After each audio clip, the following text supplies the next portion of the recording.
सुप्रभात बच्चों, आशा करती हूँ आप अपने घरों में स्वस्थ और सुरक्षित होंगे। बच्चों, यदि धरती पर पेड़ ना हो तो क्या होगा? यदि धरती पर पेड़ नहीं होंगे तो हम सांस कैसे ले पाएंगे? अगर हम सांस नहीं ले पाएंगे तो हम जिंदा कैसे रहेंगे? क्योंकि हमें सांस लेने के लिए ऑक्सीजन चाहिए। ये ऑक्सीजन हमें कहाँ से मिलती है? ये ऑक्सीजन हमें पेड़ों से मिलती है। इसलिए पेड़ों का हमारे जीवन में बहुत ही महत्व है। पेड़ों से हमें क्या क्या मिलता है? पेड़ों से हमें लकड़ी, फल, गोंद, दवाइयाँ, रबड़ और अन्य चीजें मिलती हैं। पेड़ हमारे दोस्त हैं। हमें पेड़ों को काटना नहीं चाहिए, हमें ज्यादा से ज्यादा पेड़ लगाने चाहिए। तो आज हम पाठ 10 मुझ में भी जान है पढ़ेंगे, जो इससे मिलता जुलता है। पाठ 10 मुझ में भी जान है। रशीद के पिता रोज जंगल से लकड़ियां काटकर लाते थे। लकड़ियां बेचकर जो पैसे मिलते थे उनसे ही उनका गुजारा होता था। रशीद के जो पिता थे वो लकड़ियां काटकर लाते थे जंगल से। उन्हीं लकड़ियों को बेचकर जो पैसे मिलते थे उनसे ही उनका गुजर बसर होता था। एक दिन रशीद के पिता की तबीयत ठीक नहीं थी। रशीद ने कहा, अब्बू आज मैं लकड़ियां काट लाता हूँ। एक दिन रशीद के पिता जो है वो बीमार हो गए। रशीद ने कहा, अब्बू आज मैं लकड़ियां काट कर लाता हूँ।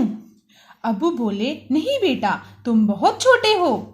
उसके अब्बू ने क्या बोला कि बेटा तुम अभी बहुत छोटे हो।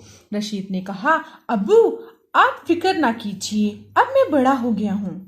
रशीद ने क्या कहा अपने अब्बू से कि आप चिंता नहीं करो, अब मैं बड़ा हो गया हूँ। रशीद लोहे की कुल्हाड़ी उठाकर चल दिया। वह एक हरे बड़े पेड़ के पास पहुंचा। उसने पेड़ काटने के लिए जैसे ही कुल्हाड़ी उठाई, उसे रोने की आवाज सुनाई दी। रशीद ने इधर उधर देखा पर उसे कोई दिखाई ना दिया। रशीद ने दोबारा कुल्हाड़ी उठाई तो फिर किसी के रोने की आवाज आई। रशीद डर गया पर वहां कोई ना था। रशीद ने अपने लोहे की कुल्हाड़ी उठाई और वो एक हरे बड़े पेड़ के पास पहुंचा। उसने जैसे ही पेड़ को काटने के लिए कुल्हाड़ी उठाई, उसे रोने की आवाज आई। रशीद ने इधर उधर देखा पर उसे कोई दिखाई नहीं दिया। रशीद ने दोबारा कुल्हाड़ी उठाई, फिर उसे रोने की आवाज आई। रशीद डर गया पर वहां कोई ना था। तभी रशीद की नजर पेड़ पर पड़ी। उसने देखा कि पेड़ रो रहा है। उसे बड़ा आश्चर्य हुआ। उसने पूछा, तुम क्यों रो रहे हो? तभी रशीद की नजर किस पे पड़ी? पेड़ पर। वो पेड़ रो रहा था। उसे बड़ी हैरानी हुई। उसने पूछा, तुम क्यों रो रहे हो? पेड़ बोला, क्यों ना रोऊं, जब कोई तुम्हें चोट पहुंचाता है तो क्या तुम नहीं रोते? पेड़ ने क्या बोला कि जब कोई तुम्हें चोट पहुंचाता है तो तुम नहीं रोते हो? हाँ रोता हूँ, क्योंकि मुझे दर्द होता है, शरीर से खून निकल आता है। रशीद ने कहा, हाँ मैं रोता हूँ क्योंकि मुझे दर्द होता है, मेरे शरीर से खून निकल आता है। इसी तरह मुझे भी दर्द होता है जब कोई मुझ पर कुल्हाड़ी चलाता है। पेड़ बोला। पेड़ ने क्या कहा कि ठीक उसी तरह मुझे भी दर्द होता है जब मुझ पे कोई कुल्हाड़ी चलाता है। तुम्हें दर्द कैसे हो सकता है? तुम तो बेजान हो, तुम में तो जान ही नहीं है। रशीद ने हैरानी से कहा। रशीद ने क्या कहा कि तुम तो बेजान हो, तुम में तो जान ही नहीं है। पेड़ बोला, किसने कहा कि हम पेड़ों में जान नहीं होती? देखो हम भी तुम्हारी तरह बढ़ते हैं। जैसे तुम छोटे बच्चों से बड़े बड़े आदमी बन जाते हो, हम भी नन्हे पौधे से बढ़कर पेड़ बन जाते हैं। तुम्हारी तरह जीवित रहने के लिए हमें भी हवा, पानी और भोजन की आवश्यकता होती है। हाँ, पर हम तुम्हारी तरह चलते फिरते नहीं हैं। पेड़ बोला कि तुमसे किसने कह दिया कि पेड़ों में जान नहीं होती? हम भी तुम्हारी तरह बढ़ते हैं। जैसे तुम छोटे बच्चों से बढ़ते बढ़ते आदमी बन जाते हो, हम भी नन्हे पौधों से बढ़कर पेड़ बन जाते हैं। तुम्हारी तरह हमें जिंदा रहने के लिए हवा, पानी, खाने की चीजों की आवश्यकता होती है। हाँ, पर हम तुम्हारी तरह चलते फिरते नहीं हैं। पेड़ की बातें सुनकर रशीद की हैरानी और बढ़ गई और वह बोला।